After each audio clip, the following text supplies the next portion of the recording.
রালাইপাড়া থেকে হাঁটার পর এখন বাগান বাড়িতে আছি।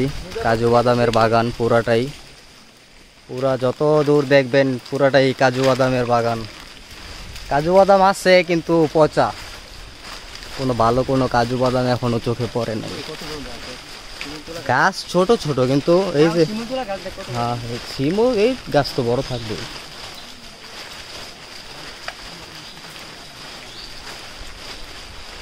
ও বাগান বাড়িটা তো বড় আছে। হুম,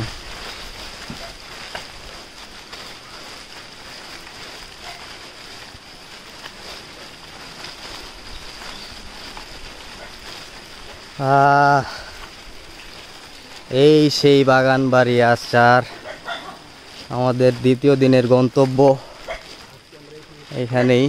এই বিকেলবেলা এখন আছি পাহাড়ের বাগান বাড়িতে।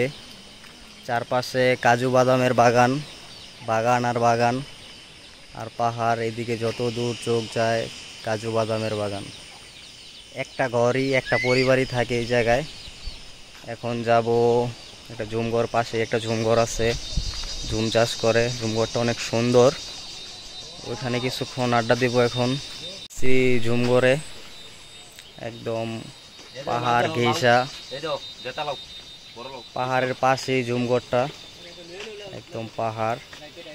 এই যে পিছনে মেঘ আসতেছে, সাদা সাদা হয়ে গেছে, এগুলো আসবে এখনই, পড়বে মাথার উপর।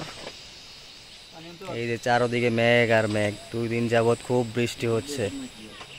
বৃষ্টির জন্য পরিস্থিতি খুব খারাপ হয়ে গেছে।